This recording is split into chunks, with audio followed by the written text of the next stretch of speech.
Hello. Welcome to Story Lounge, a story time for adults. You are invited to sit back and get comfy and grab yourself a crocheted blanket. I've got mine just here, so matching. If you don't have a crochet blanket, look, I would encourage you to grab a cat, a puppy, a house plant, whatever you need, whatever makes you happy and comfortable. My name is Natalie and I'm a librarian at the City of Melbourne Libraries, and joining me is my colleague Lisa. Hi Lisa. Hi Natalie, I'm Lisa and I work with Natalie at City of Melbourne Libraries. Now Lisa has been running a Story Lounge program in our libraries for many, many years, and here we are in our home libraries bringing it to you. Lisa created the Story Lounge program and is a master storyteller, so you are in for a real treat today. During this episode of Story Lounge, Lisa will be reading a very short poem. No, I got that wrong. I'll try that again. Lisa will be reading a very short story and a poem. So feel free as you listen to dream and drift wherever these pieces take you. After both of the readings, Lisa and I are going to have a bit of a chat, and we really encourage you, if you're watching this program live, to jump into the comments, share your thoughts, your insights, and ask us any questions that you have, and we will read out and respond to as many questions and comments as we can towards the end of the program. We're also excited to be able to do this program live and learning as we go. So if you find that the technology fails, by all means, have a little faith. Don't leave us, and we will do our best to navigate this new world in which we make our library programs. So, Lisa, would you like to take it away with today's first reading? Yeah, so I've chosen two pieces for today's reading. The first one is by Alice Bishop from her remarkable debut story collection, A Constant Hum, which is a collection of stories written about the aftermath of the Black Saturday bushfires. The second piece is a poem from a very moving poetry collection by Cate Kennedy. The collection's called The Taste of River Water. Both these writers are Victorian writers, so it's not so surprising that one's written about bushfires and the other has written about drought. And you could say that the theme of today's readings is disaster, but equally you could say it's about resilience. And I like to think of these pieces reminding me about the importance of art, stories and images in nurturing that resilience, particularly in tougher times. So I'm going to start with the Alice Bishop short story. As Natalie mentioned, it's very, very short. It's called Maps. It comes about midway through the collection. So to give a little bit of context, we've already read short stories about the fires and the aftermath of the fires. And so we're already sort of sitting with that sort of knowledge swirling around. And then we get to this little gem of a short piece, which I'll read you now, called Maps. Maps. It takes the satellites a while to catch up. Our place is still there on Google Earth, months after. Every morning I reload the page, and there's something calming when I still see no blackened scar through green. Oh, Lisa. I know that piece makes you cry, Natalie, because you actually first read that piece to me at an event we ran called Flavors of Summer, which was all about ice creams and reading. It was supposed to be a very happy event, and you read it and got quite emotional, but I was actually really impressed by that emotion, and it's really stayed with me, and it made me want to read this collection, and that piece has really stayed with me as well. Yeah, look, Alice Bishop is a genius. I can say that. And that's a short story collection with close to 300 pages, and yet one story in a few sentences knocked me over and has stayed with me. It's such a close close feeling. It reminded me of so many different things, but yes, you're right to point out that I read it aloud at a library event and I cried in front of all the people that were there at an event that was a joyous occasion, celebrating the summer reading we could do to escape and relax and eat some ice cream. But I think what struck me most about that story, and what strikes me every time I hear it, every time I read it out loud, is the feeling, the sense of urgency, and the sense and the kind of the rawness of waiting. So, in my life, I have waited by the phone for it to ring, desperately checking the dial tone to find out if it's still working. I remember getting my first email account and sending an email and waiting, just sitting there looking at my inbox going, now what happens? What's email? How does that work?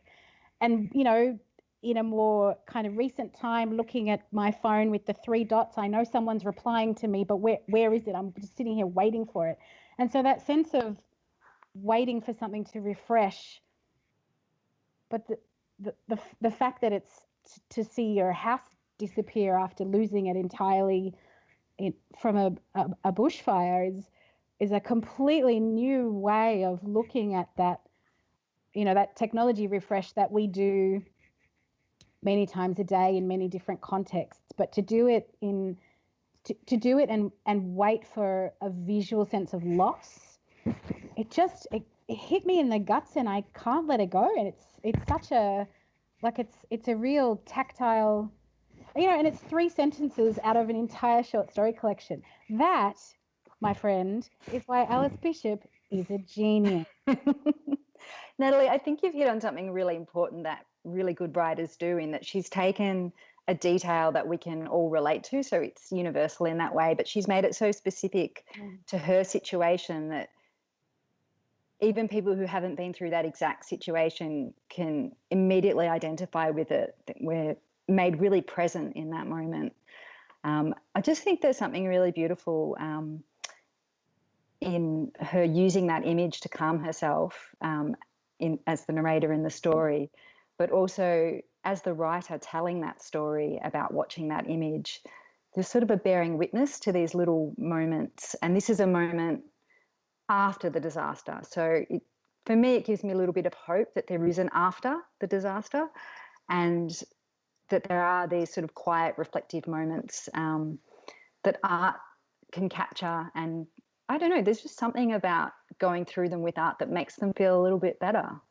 And you'll see that, I think, even more with the Cate Kennedy poem. She makes that connection really explicit. So maybe we'll chat a bit more about that once I've read the poem as well. Well, I'm ready. I can handle it. If you want to read at me, please. Okay. So this is a poem called 8x10 Colour Enlargements, $16.50, from the Cate Kennedy Taste of River Water collection. Let me lay it out for you. A rural photography competition in a local town hall. And the woman next to me, sitting with her husband and 2 children, had travelled 3 hours to be there. Her kids were quiet, with the soft, cowed politeness of remote life.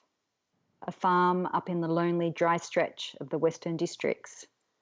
Her husband's boots smelling of polish. And he, preoccupied as the judge made her speech, thinking no doubt of the work waiting for him back at home and the cost of filling up the car to return. He looked at his hands on his knees and then over at the photos on the wall, the dead tree silhouette and sunset photos, the cobweb misted with dew at dawn photos, as his wife drank it all in hungrily and then stood to be awarded second prize. I want you to imagine the brief economical smile they exchanged when she sat down again, holding her certificate. Her landscape photo on display, carefully mounted on card, enlarged at the chemist's in town, budgeted for, cautiously admired. The judge announced the winning photo, a massive sunset shot, the colours juiced with Photoshop, Someone else stood for that applause and that check. Then the judge added in passing that there'd been another photo she'd admired, which would have been a winner, except its theme was not images of rural life as specified in the competition rules. And she held up a picture of the woman's 2 children, gazing transfixed out of a window, the light pouring in, their faces upturned with wonder. And the woman stood again and politely collected this photograph, tucked it with the certificate on her lap, saying nothing. Later, as her husband checked his watch and spoke softly to his kids, a hand on his daughter's fair head, I told her how much I loved the picture and what a wonderful photographer I thought she was. And she smiled and looked at her photo. You know, she said, it didn't break the rules. This was the first moment my children ever saw rain.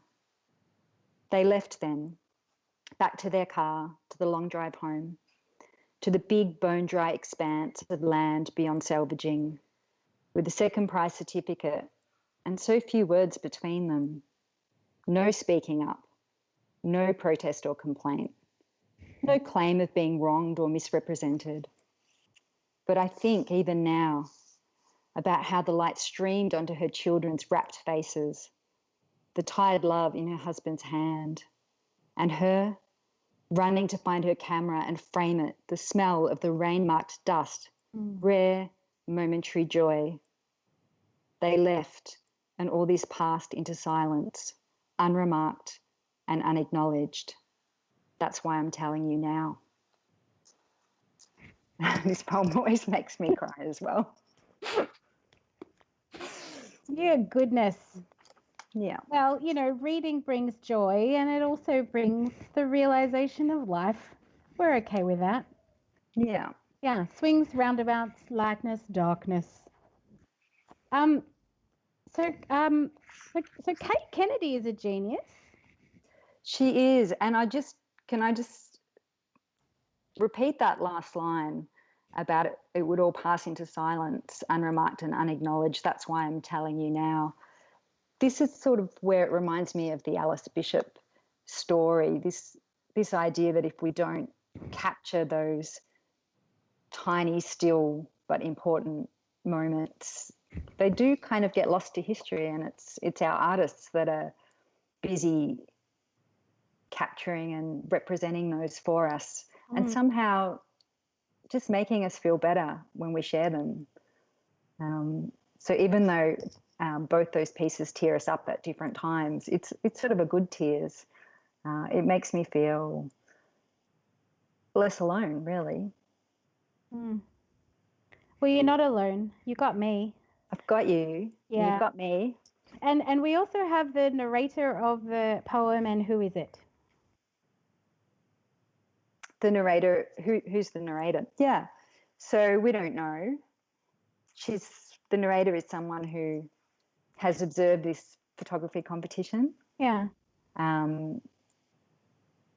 Someone who lives in the country and has a reason to be at a local photography award, but we don't really know any more than that. But it's someone who's decided to record this rather beautiful moment. And again, it's a moment so the drought's happened, but the drought has passed. There's been rain. So a bit like the Alice Bishop piece, we know that these disasters pass. So there is a sense of them ending, which I think is nice and reassuring.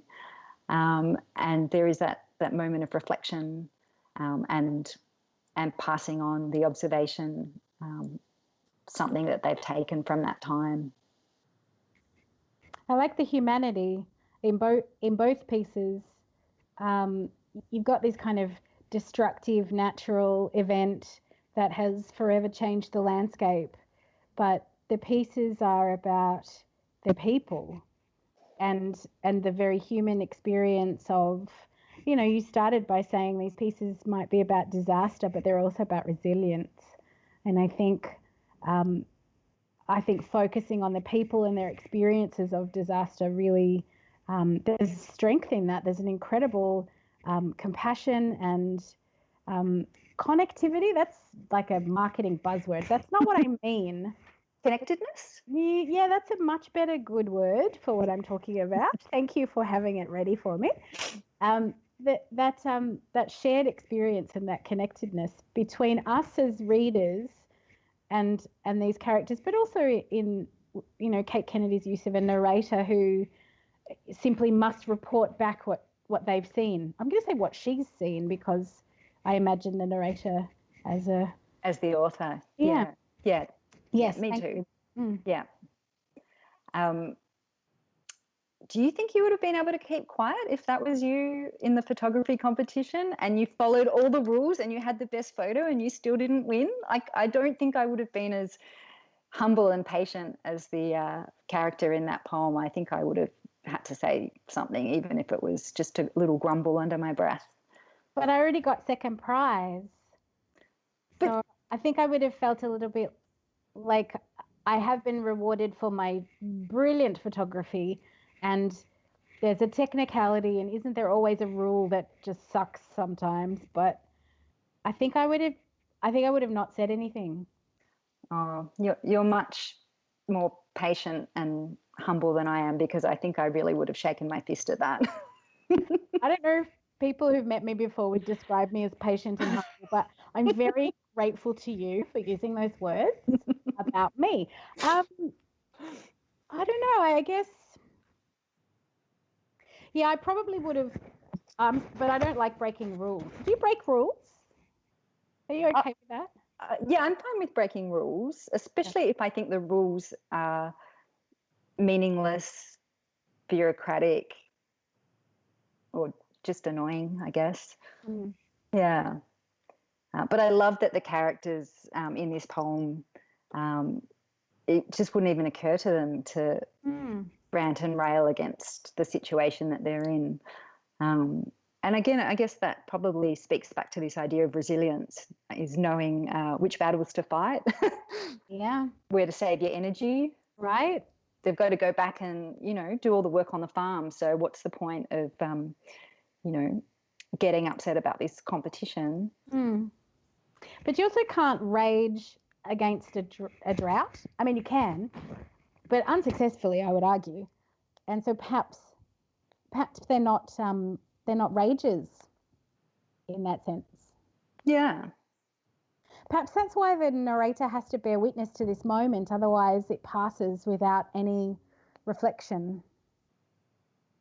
Do you think the narrator has a little bit of rage on behalf of what she's witnessed? Absolutely. She's like, OMG, did you see that? Let me tell you what just happened. That's how I feel about that. Yeah. So I'm with the narrator, really. Yeah. I have a very similar feeling. Oh, you know what? As a bystander, I reckon I would be tempted to step in. But if it was my own photo, I would probably feel less likely to be enraged. Yeah, that's why I need you with me, Lisa, so you can get enraged on my behalf and I can do it for you. Yeah, I think it's important to have people who can get enraged on our behalves. I think that's something to bear in mind. You can't always summon the correct amount of rage on your own behalf. Yeah. Another little similarity that I wanted to point out was the way the visual images soothed the people in the pieces that I read. So the Google Maps for the Alice Bishop story, and the idea of going and taking those photos for the woman in the poem. This idea that those photographs, they really meant something to her, and the images on Google Maps meant something to Alice's character. And I think there's something very powerful about images and very powerful about stories that has this capacity in these times of disaster to offer us this comfort and this solace. And yeah, there's something very particular that we get from them that we maybe don't get anywhere else. Yeah, well, that's, as you said earlier, the power of art, the power of the written word, the power of reading, is that we have that ability to kind of, it's a bit like getting under a crochet blanket. Yeah. Right? You're just like, I'll take those words and I'm going to wrap, excuse me, and, very Wrap your microphone around them. Yeah, very unaccustomed to this setup, but we got the right vibe. Just kind of wrap yourself in words. At a time when people are confused and looking for meaning and looking for connection or connectivity. I don't know. We could be looking for connectivity. I'm just when I say connectivity, I'm imagining like women in gorgeous frocks in black and white, like unplugging and replugging. I'll put you through now, Mr. Jones. Oh, those big switchboard Robinson. Yes. Type kind of environments where the switchboard was about the size of a room. Yep. Yeah. Yep. Yep. When I was at university studying broadcasting, we had a patch bay with a lot of those kind of plugs. And so we would be setting up to record a live band or whatever, but I would always imagine I was patching phone calls through. It was kind of a really nice. Anyway, sorry. That's a segue. We have a few comments that I'd like to read you, Lisa. Oh, I'd love to hear those. One of them says, Lisa, you're the best. Chuck out the rest. So that's good. That's one for you. Another one says, how wonderful to be able to enjoy Story Lounge in my own lounge room. Another says, great choice of story and poem. Another one says, love it, ladies. That's you and me. We're ladies.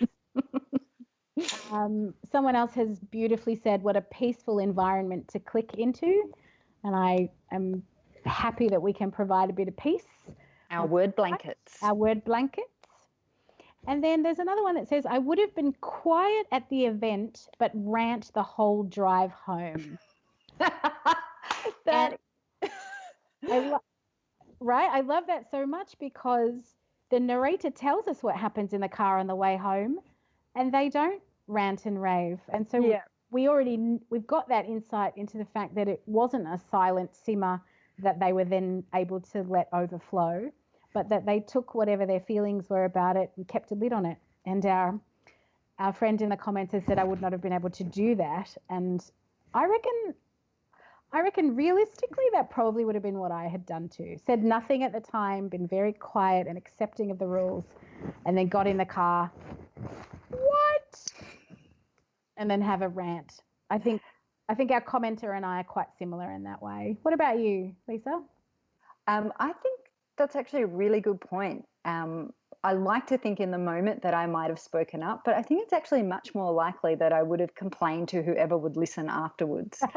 And perhaps would still be complaining about it to this day, potentially. But I think it's a really nice point that we often wish that we'd said something in the moment, especially if it's an injustice or something like that.